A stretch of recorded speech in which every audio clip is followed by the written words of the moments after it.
다니엘서 11번째 시간입니다. 다니엘서 11장을 나가도록 하겠습니다.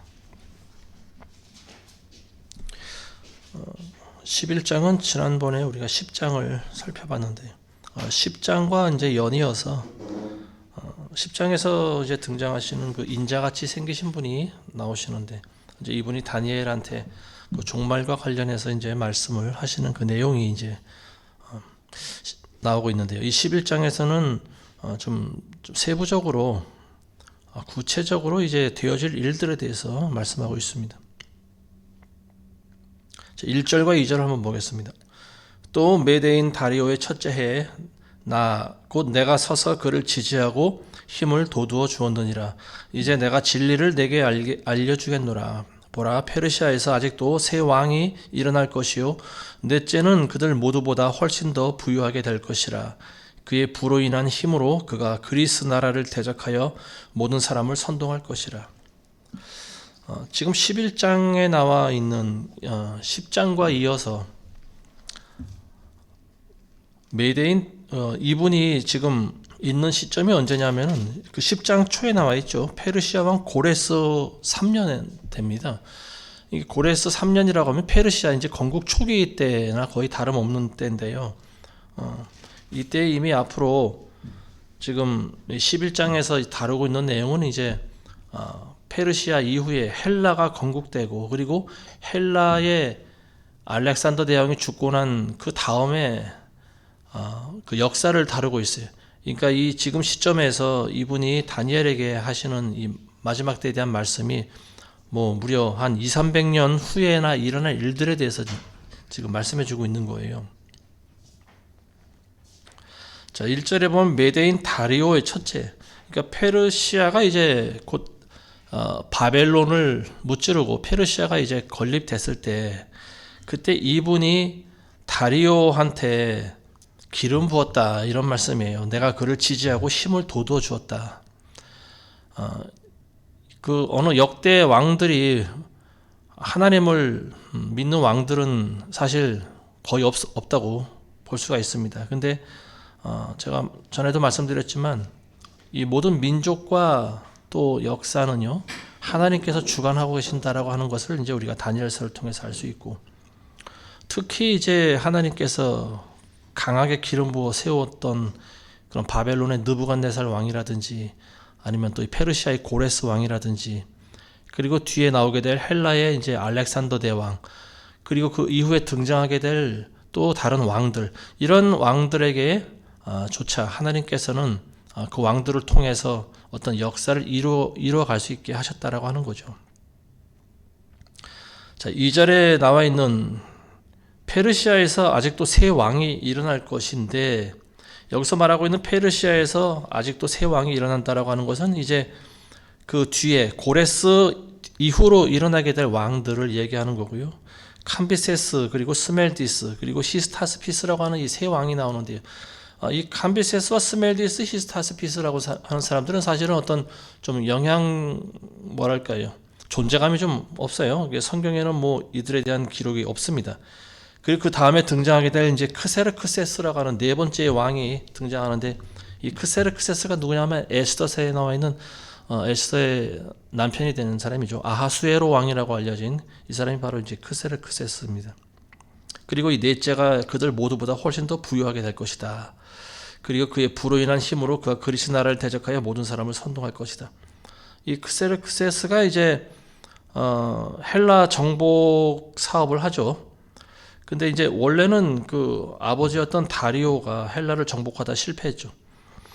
그래서 이제 이 아들도 아버지의 뒤를 이어서 헬라 정복 사업을 하는데요. 마케도니아를 침공했을 때 이 헬라의 알렉산더 대왕하고 맞붙죠. 그래서 결정적으로 패배를 당했습니다. 그리고 그 이후에도 한 번 더 헬라와 전쟁을 치렀는데 거기서 이제 패배하게 되고요. 그리고 그 이후로 페르시아가 멸망하게 된 계기가 됩니다. 3절과 4절 보겠습니다.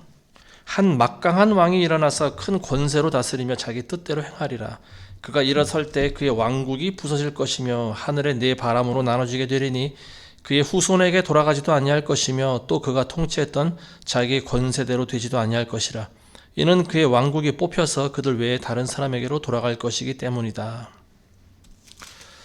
자, 3절에 한 막강한 왕이 일어나서 큰 권세로 다스리고 자기 뜻대로 행한다. 여기서 말하고 있는 이 막강한 왕은 뒤에 일어나게 될 이제 알렉산더 대왕을 얘기하는 거죠. 헬라의 알렉산더 대왕을 얘기하고 있습니다. 자, 우리가 8장을 한번 보시면요. 다니엘서 8장에 다니엘이 본 환상 가운데 양과 염소의 환상을 보지 않습니까? 근데 처음에 나타났던 두 뿔을 가진 양이 이제 그 뒤에 나오는 순염소에 의해서 쫓겨나는데요. 이 순염소는 눈과 눈 사이에 긴 뿔이 하나가 나 있었죠. 이제 이 순양이 이제 바로 그 알렉산더 대왕이고. 근데 그 뿔이 꺾였다고 나와 있어요. 이 알렉산더 대왕이 요절한 걸 이야기하고 있죠. 그래서 이 알렉산더 대왕은 실제로 33살의 나이에 이제 병으로 죽는데요. 근데 그 자리에서 두드러진 뿔 넷이 또 나온다. 뿔 넷이 나오는 것은 이제 그 알렉산더 대왕의 강력한 그 부하들 4명이 이제 그 나라 헬라가 다스렸던 그 제국을 분할해서 통치하게 된다라고 하는 것을 이제 우리가 나눴습니다. 자, 그래서 이제 4절에 보면 그가 일어설 때 그의 왕국이 부서진다. 이제 그 헬라 제국을 이제 좀 더 강력하게 일으킬 만할 때 왕국이 부서지는 거죠. 일찍 그 왕국이 무너지는 거죠. 그래서 하늘에 네 바람으로 나눠진다.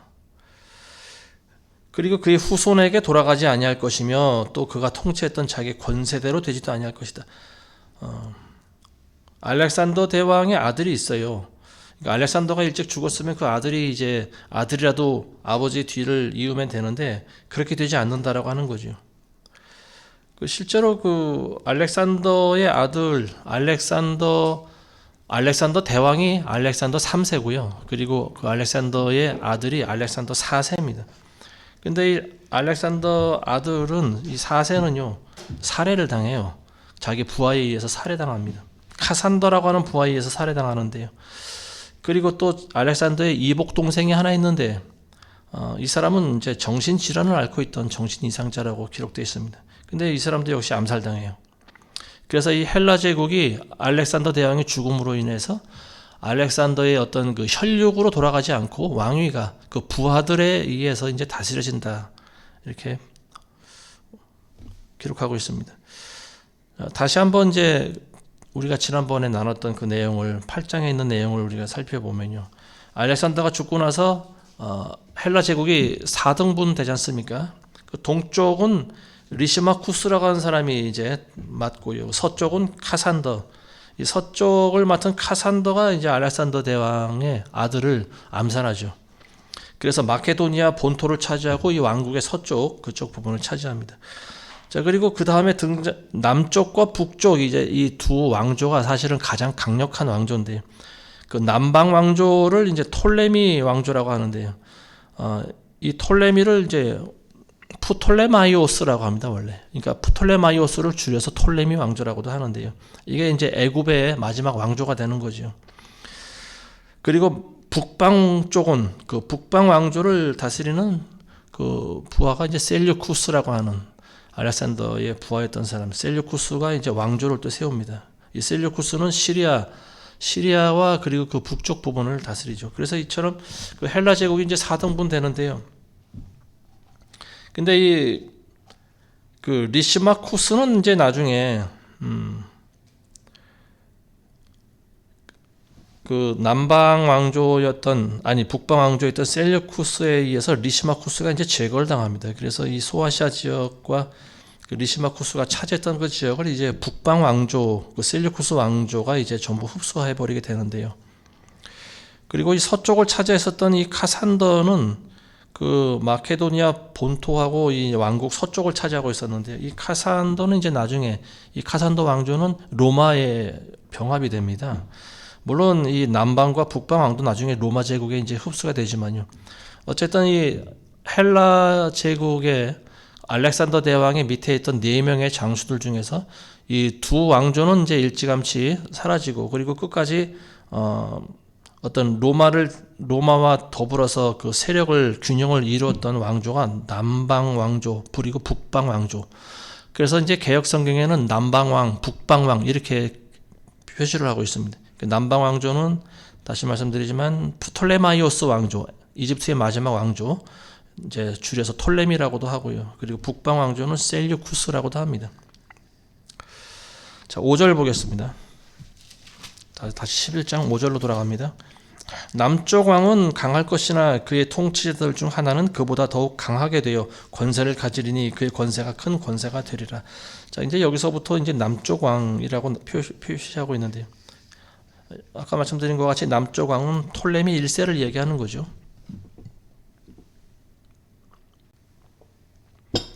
그래서 이 남쪽 왕은 이 톨레미라고 하는 사람은 이제 알렉산더의 부하, 그러니까 그리스 계통의 사람이죠. 근데 이 그리스계 민족이 이집트에 가서 이제 왕조를 이룬 그런 기록이 있는데요. 지금도 이집트인들을 보면 피부가 이집트가 원래 아프리카 대륙에 속해 있지 않습니까? 그러니까 원래는 피부색이 검은 민족이 되어야 되는데 그 이집트인들을 보면은 좀 섞여 있죠. 그리고 백인들의 모습도 보이고. 그러니까 이집트를 마지막으로 다스렸던 왕조가 바로 이 그리스에서 넘어온 그 톨레미라고 하는 그 왕조가 마지막 그 애굽을 장식했다라고 하는 거죠. 자, 그래서 남쪽 왕이 강해질 것이나 그의 통치자들 중 하나는 그보다 더욱 강하게 돼요. 또 다른 강한 왕이 누구냐면 이제 북방 왕을 얘기하는 거죠. 셀류쿠스를 얘기하는 거죠. 그 시리아의 초대 왕이었던 셀류쿠스. 그 사람의 이름이 이제 니카노르라고 합니다. 셀류쿠스 니카노르. 그래서 이 셀류쿠스는 그 다른 또 알렉산더의 장수였던 리시마쿠스를 죽이고 그가 차지했었던 소아시아 그리고 트라키아 지역을 전부 차지합니다. 자, 그리고 그 이후부터 이제 남방왕과 북방왕이 이제 계속 전투를 벌이는 내용이 지금 우리가 나누는 11장에 있는 내용입니다. 남쪽왕, 그러니까 남방왕과 북쪽왕이 이제 계속 침공을 서로 이제 막 해가고 또 침공을 받으면서 전투를 벌이는 그런 내용이 나오고 있어요. 자, 6절 보겠습니다.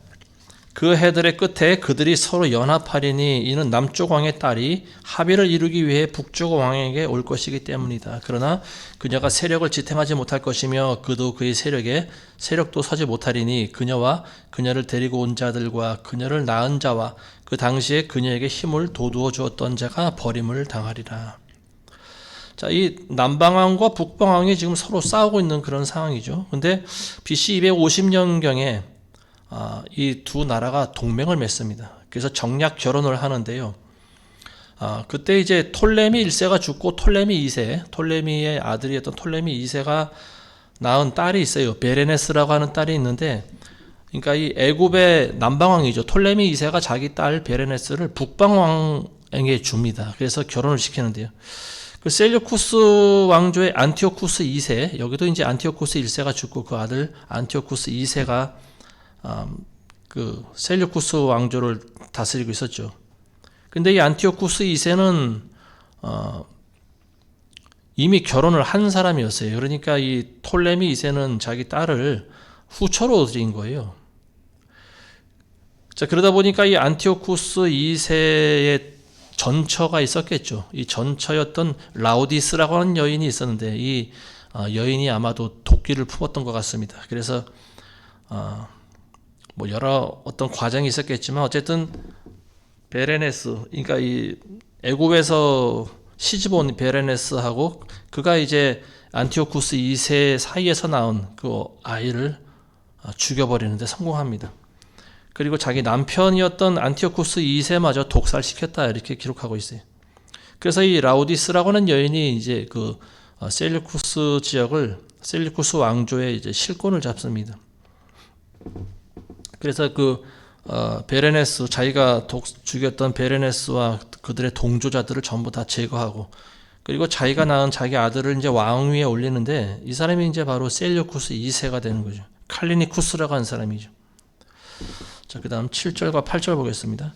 그러나 그녀의 뿌리들 가운데에서 한 가지에서 난 자가 그의 자리에 서리니 그가 한 군대와 함께 와서 북쪽 왕의 성체로 들어가 그들과 싸워 이기리라. 또 그는 그들의 신들을 그들의 고관들과 은과 금으로 만든 값진 기명들과 함께 이집트로 약탈하여 갈 것이요 그가 북쪽 왕보다 몇 해 더 계속되리라.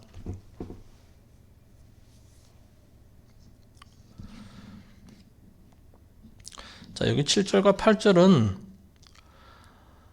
이제 그 톨레미 2세가 애굽의 톨레미 2세가 자기 딸 베레네스를 이제 정략 결혼시키기 위해서 안티오쿠스 2세에게 보냈는데요. 그 딸이 죽지 않습니까? 독살당하잖아요. 그러니까 이제 그 톨레미 2세의 아들이 있었어요. 그래서 이 톨레미 3세가 그 아버지가 죽자 이제 그 자기 누이 베레네스의 복수를 하기 위해서 시리아를 쳐들어갑니다. 그래서 6년 동안 전쟁을 하는데요.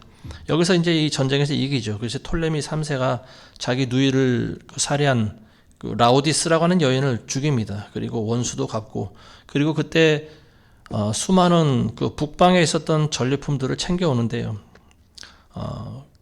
그 양이 어느 정도인가 하면은 금 4,000달란트 그리고 2,500개의 우상들, 이것들을 가지고 애굽으로 온다고 합니다.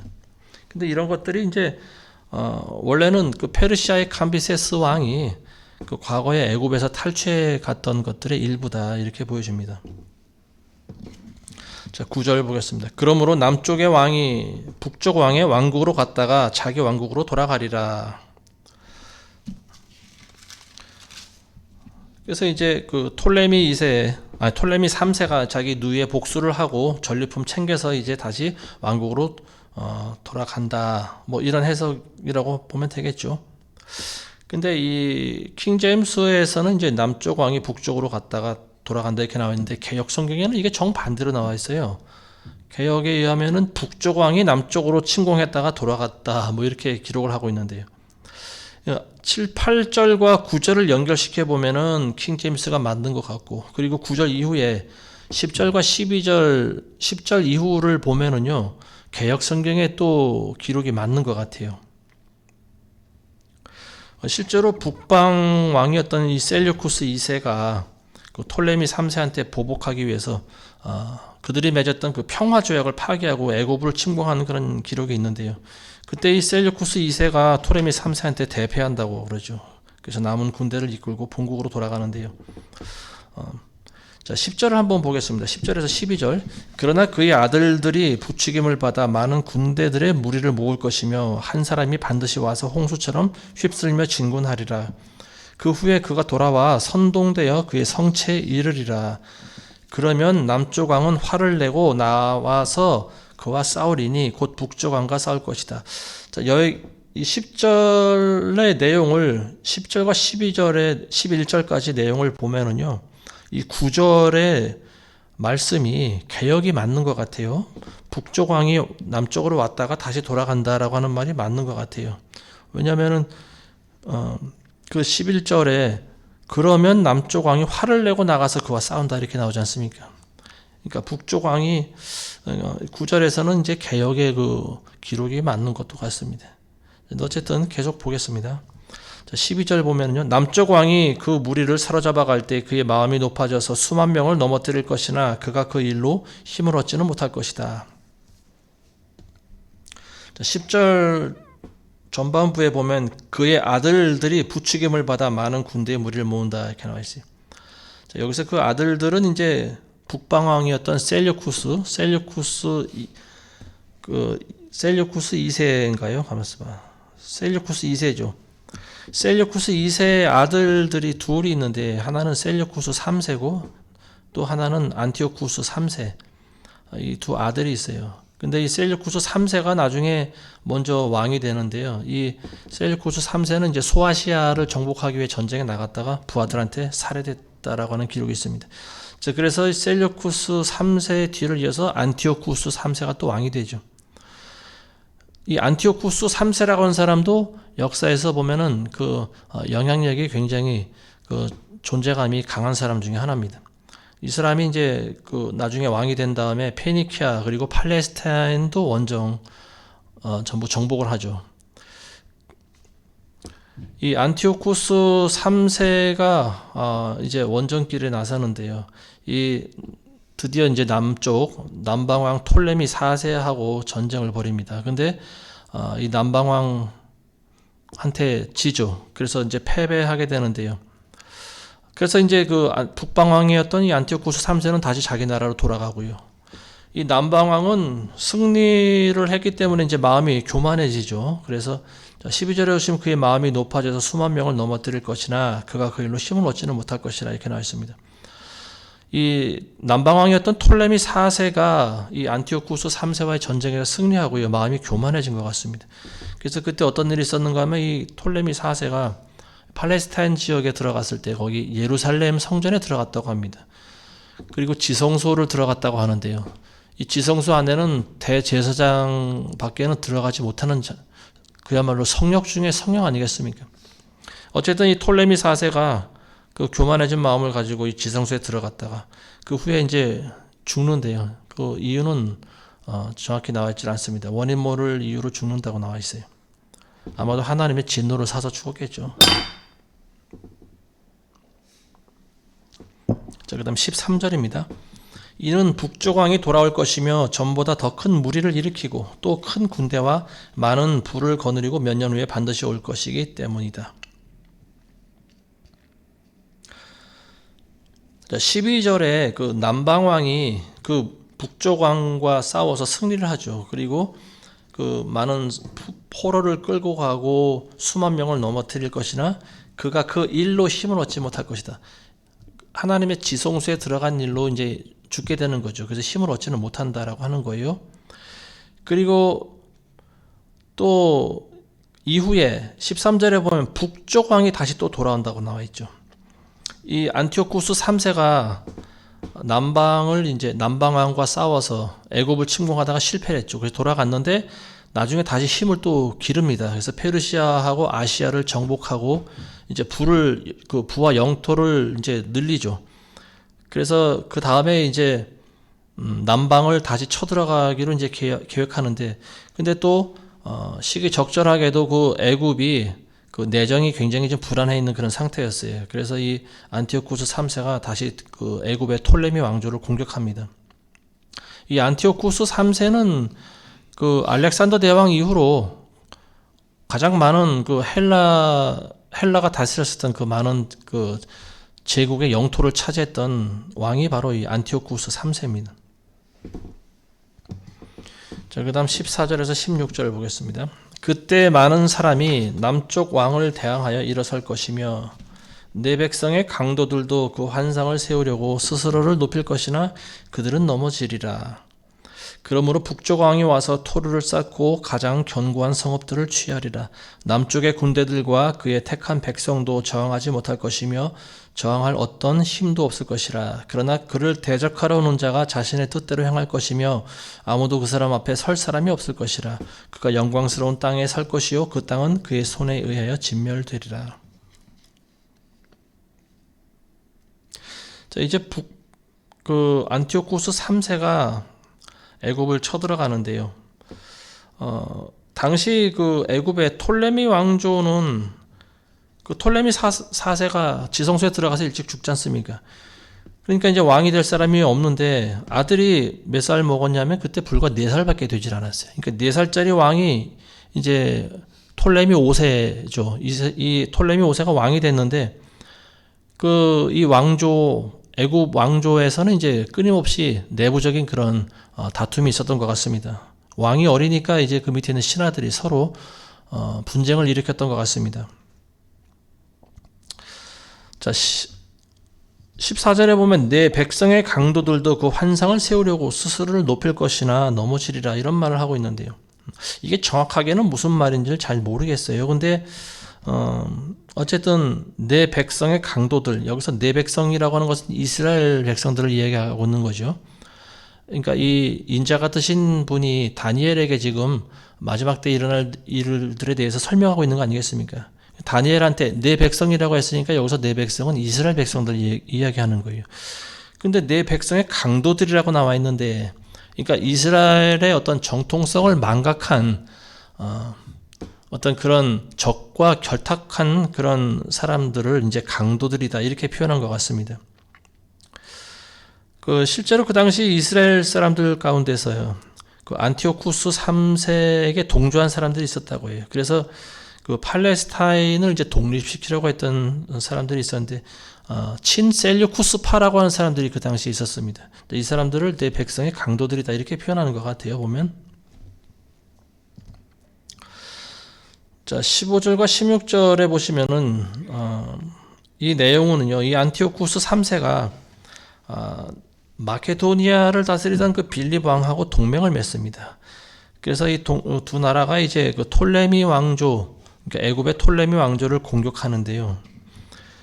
그래서 그 당시 원래 그 톨레미가 차지하고 있었던 그 팔레스타인 지역을 이제 이때 점령해 버립니다.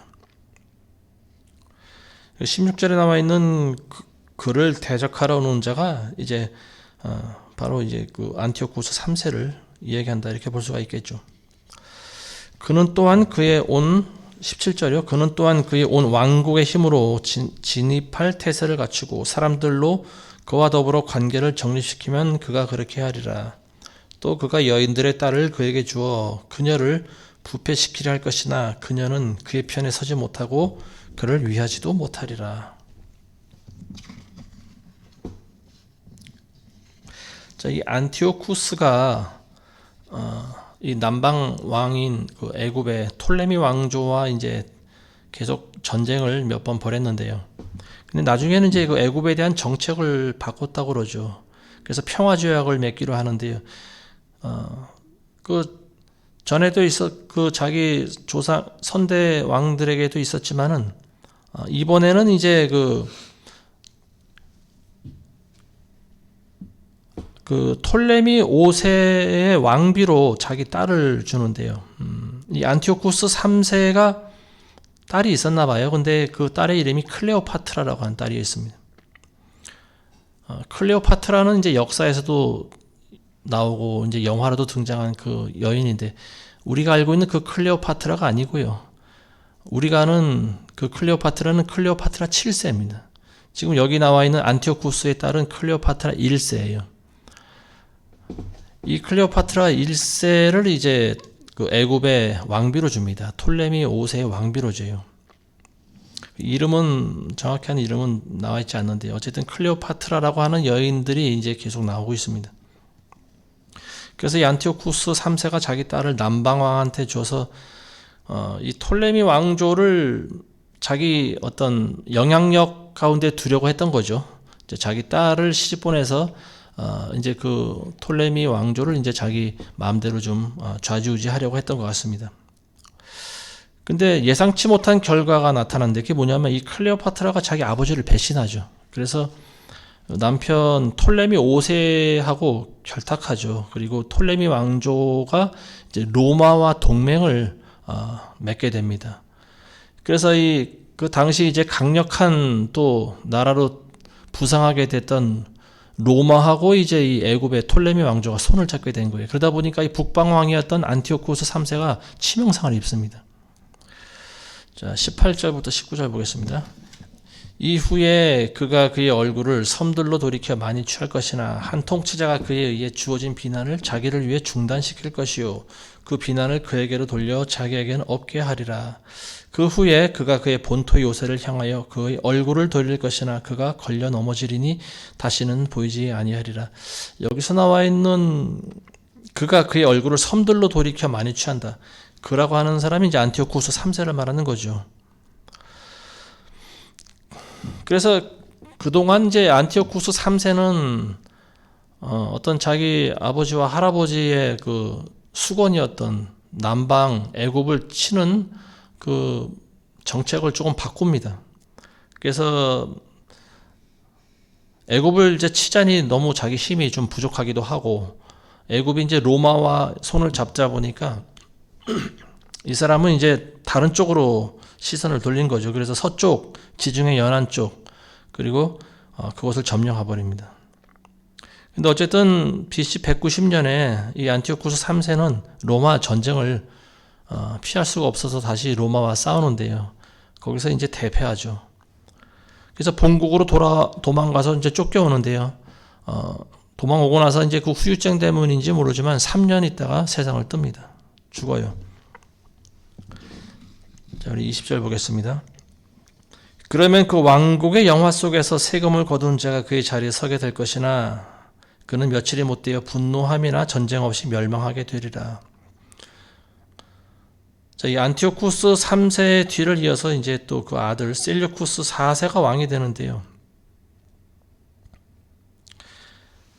이 셀류쿠스 4세는 뭐 왕위의 자리에 몇 년 있질 못해요. 왜냐하면 그 중간에 이제 암살당하는데요.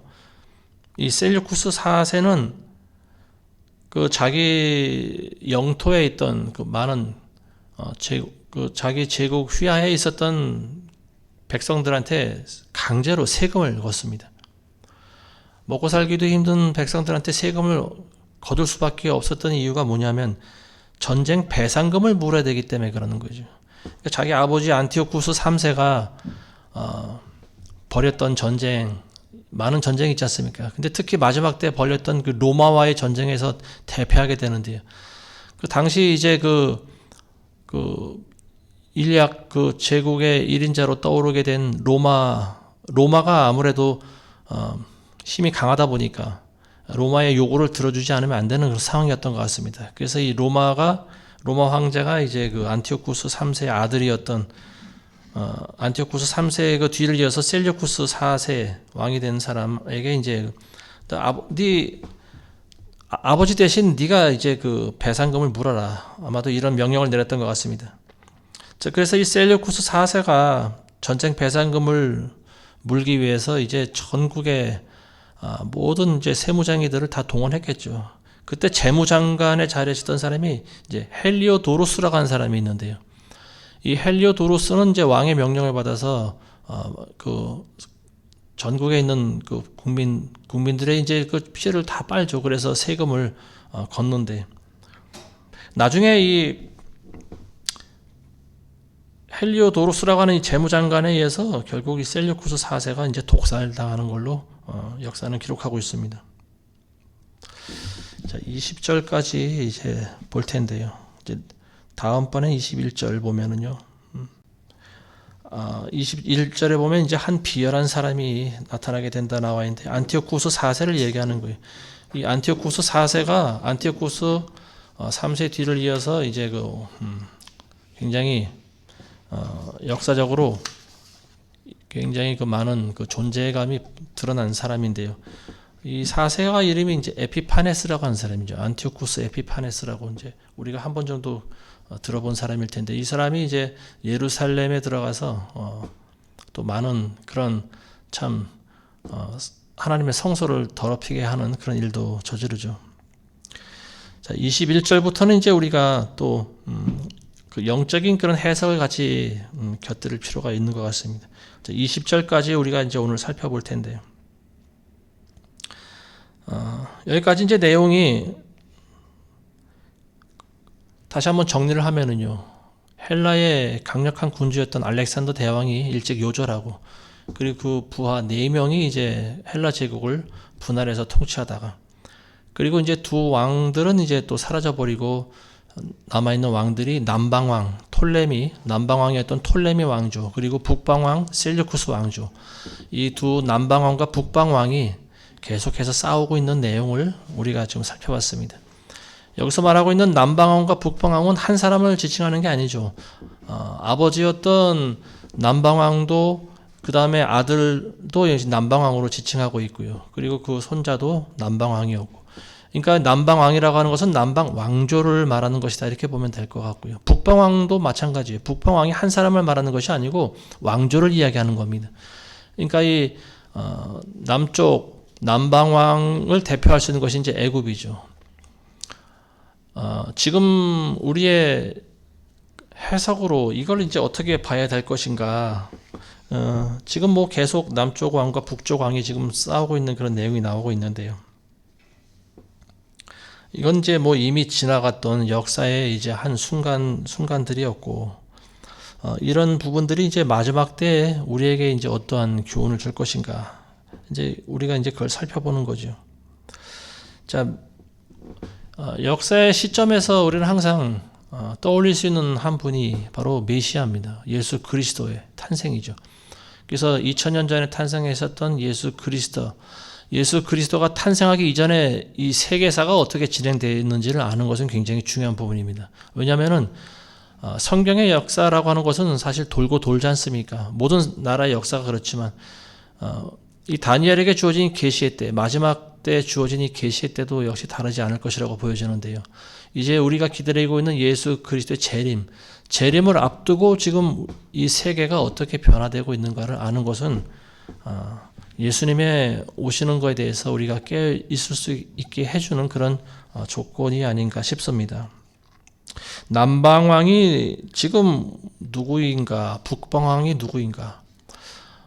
굳이 이거를 우리가 지금은 찾기가 좀 힘든 것 같습니다. 뭐 문자대로 해석하자면 남방왕은 이제 애굽 왕이 되는 거고, 지금의 이집트 대통령이 이제 뭐 남방왕이라고도 볼 수가 있는 거고요. 북방왕이 누구냐 하면은 북방왕이 누굴까요? 시리아를 다스리고 있는 시리아 왕일까요? 꼭 그렇게만도 볼 수가 없겠죠. 시리아 그를 포함한 팔레스타인과 그 북쪽 지역을 전부 다스리고 있는 사람이 이제 북방왕이라고도 볼 수가 있는데요. 이 북쪽을 다스리고 있는 강력한 통치자가 지금으로서는 러시아밖에 없는 것 같아요. 그러니까 이 러시아가 북방왕이 되지 않을까, 뭐 이런 생각도 해볼 수가 있고, 그리고 이들이 이제 이미 지났던 역사의 때와 같이 북방왕과 남방왕이 등장해서 이들이 둘이 또 싸울 것인지, 이거는 뭐 미지수예요. 어쨌든 지금 다니엘서를 우리가 강의하고 있는 목적은 마지막 때에 대해 우리가 더 많은 관심을 갖고 깨어있게 하기 위해서 우리가 배우는 거고요.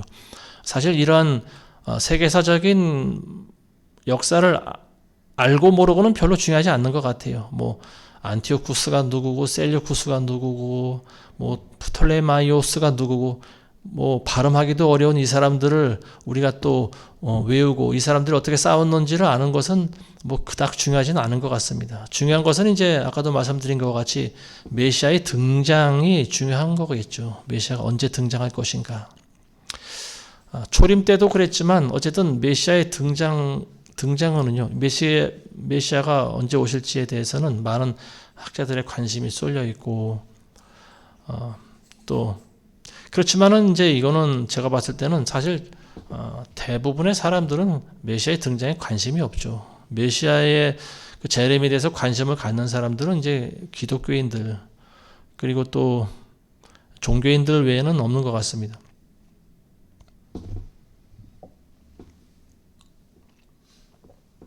예수님의 초림 당시를 보면 이제 그때는 로마가 예루살렘 지역을 통치하고 있었던 때였죠. 예수님이 나신 날은 굉장히 잠잠하던 날이었죠. 모든 사람들이 잠든 밤에 예수님 마곡간에서 태어나셨는데요. 어쨌든 그리스도의 재림도 아마 이와 같지 않을까 싶습니다. 모두가 다 안전하다, 평안하다 할 때 예수님의 재림이 있게 될 것이다. 이건 예수님이 하신 말씀이죠. 우리는 그 말씀을 귀담아 들어야 될 것 같습니다. 어쨌든 오늘 우리가 살펴보신 남방왕과 북방왕, 과거의 역사의 어떤 이미 있었던 한 순간순간의 역사들이지만은 이런 것들을 통해서 나름대로 우리가 이제 어떤 그런 계시와 교훈의 말씀을 또 받을 수가 있어요. 이런 것들이 마지막 때 또 다시 등장하지 말란 법도 없거든요, 사실. 그러니까 이런 일들이 이제 다 지나간 다음에 예수님이 오실 때는 마지막 때 이제 가장 강력한 그 철과 흙이 섞여진 그 시대를 살아가고 있지 않습니까? 이미 로마 제국이 이제 멸망당했고 지금 우리는 그 시대를 살아가고 있는 거죠. 그러니까 신약의 시대, 이 교회 시대를 살아가고 있는 우리는 예수님이 언제 오실지 모르는 거예요. 그러니까 우리가 항상 말씀에 입각해서 깨어서 기도하는 저 여러분들 되시길 바라겠습니다. 자, 오늘은 여기까지만 하겠습니다. 기도하겠습니다. 거룩하신 아버지 하나님 감사합니다. 오늘 우리가 남방왕과 북방왕에 대해서 살펴봤나이다. 하나님, 이 둘이 서로 또 싸우고 침략을 서로 공방을 주고받았지만 하나님, 이러한 일들이 우리에게 어떠한 교훈과 지혜를 줄지는 오직 아버지만이 아실 줄로 믿습니다. 하나님, 우리는 이러한 일들을 통하여서 마지막 때에 되어질 일들을 바라보게 하시고, 또 지금 돌아가고 있는 이 세계사를 통하여서 예수 그리스도의 그 발자국 소리를 더 잘 들을 수 있는 그런 우리 모두가 되게 도와주옵소서. 예수님의 이름으로 기도합니다. 아멘.